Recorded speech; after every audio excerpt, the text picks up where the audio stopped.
سونیا اپنی کچھ سہیلیوں کے ساتھ ایک خوبصورت علاقے میں گھومنے کے لیے گئی۔ وہ انتہائی خوبصورت تھی اور یہ بھی کافی حد تک صحیح کہا گیا ہے کہ خوبصورتی خطرناک ہوتی ہے۔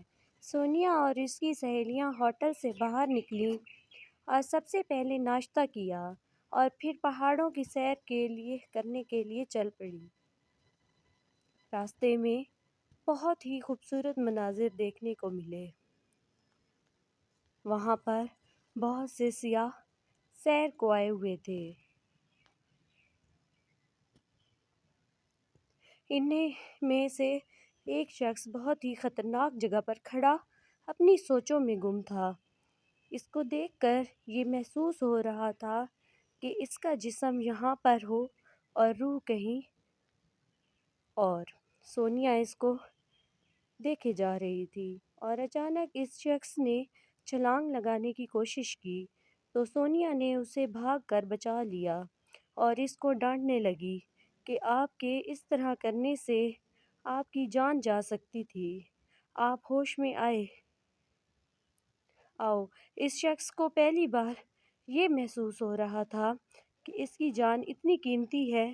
اس نے سونیا کی طرف دیکھا تو سونیا کو اس کی آنکھوں میں کسی چیز کو کھونے کا درد محسوس ہوا۔ سونیا نے انسانیت کے ناطے اس کی جان بچائی۔ سونیا نے اس سے وجہ پوچھی جو کہ اس کی آنکھوں میں صاف نظر آ رہی تھی تو اس نے بتایا کہ اسے دھوکا ہوا اپنے پیار میں۔ وہ ذہنی طور پر ڈسٹرب رہتا تھا، اس لیے یہ قدم اٹھایا۔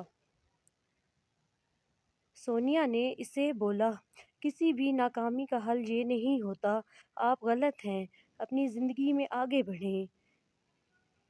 اس نے سونیا کی باتیں بہت اچھی لگیں۔